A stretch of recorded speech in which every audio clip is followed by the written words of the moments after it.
ഫിലിമില് Tamil ഫിലിമിലേക്ക് chance കിട്ടി എന്നറിഞ്ഞപ്പോ ഉണ്ടായ ഒരു ഫീൽ? ചാൻസ് കിട്ടിയെന്ന് പറയുമ്പോൾ നമ്മൾ ഒരിക്കലും വിചാരിക്കുന്നില്ല. മെയിൻ ആയിട്ട് ഇപ്പൊ മലയാളം ഒരെണ്ണം ചെയ്തപ്പാട് തന്നെ അത് റിലീസ് ആവുന്നതിന് മുന്നേ തന്നെ വന്നിട്ടുണ്ട്. അപ്പോ എന്താ അവിടെ അത് ഫുൾ കൊടൈക്കനാൽ ബേസ്ഡ് മൂവിയാണ്. അപ്പോ എന്താ ഇപ്പൊ ഡയറക്ടർ ആയാലും ഹീറോ ആയാലും ബാക്കിയുള്ള കോ ആർട്ടിസ്റ്റ് ആയാലും എല്ലാരും അത്യാവശ്യം നമ്മളെ കൂടെ നിന്ന് തന്നെ നമുക്കെല്ലാം പറഞ്ഞു തരുമൊക്കെ ചെയ്തിട്ടുണ്ട്. പിന്നെ ഹീറോ ഒക്കെ പുതിയ ആളാണ്. അപ്പൊ പക്ഷെ ആളുടെ ഫസ്റ്റ് മൂവിയാണ്. അപ്പൊ ആൾക്ക് കുറച്ച് സപ്പോർട്ട് എന്ന് പറയുന്നത് എനിക്കൊന്ന് കുറച്ച് ഞാനാണ് കൊടുത്തിട്ടുള്ളത്.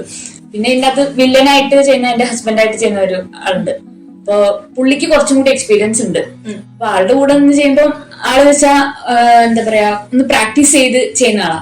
അപ്പൊ നമ്മളും ഇങ്ങനെ നിന്ന് കൂടെ നിന്ന് പ്രാക്ടീസ് ചെയ്ത് ചെയ്യുമ്പോൾ നമ്മളും അങ്ങനെ ഇമ്പ്രൂവ് ആവും. അപ്പൊ ഫസ്റ്റ് മലയാളം മൂവി കഴിഞ്ഞു, ഡയറക്ടറിനെ തമിഴിലേക്ക് പോയപ്പോ ഉണ്ടായ ഒരു എക്സ്പീരിയൻസ് എന്താണ്? ഇപ്പം ലാംഗ്വേജ് കൈകാര്യം ചെയ്യാൻ ആണെങ്കിലും ഇപ്പം സെറ്റിലാണെങ്കിലും ഉണ്ടായിട്ടുള്ള ആ ഒരു ഡിഫറൻസ് എന്താണ്?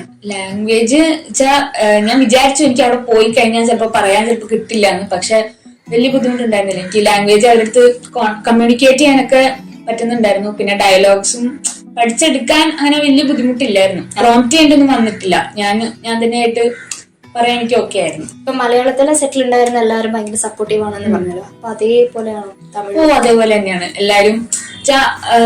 വേർതിരിവില്ല അവിടെ, തീരെ വേർതിരിവ് എനിക്ക് തമിഴിൽ പോയിട്ട് തോന്നിയിട്ടില്ല. ഇവൻ യൂണിറ്റില് അടക്കമുള്ള ആൾക്കാരും ഡയറക്ടറും എല്ലാരും ഒരുമിച്ചാണ് ഫുഡ് കഴിക്കുന്നത്. അപ്പൊ അത്രയും നല്ലൊരു സെറ്റ് ആയിരുന്നു അതും.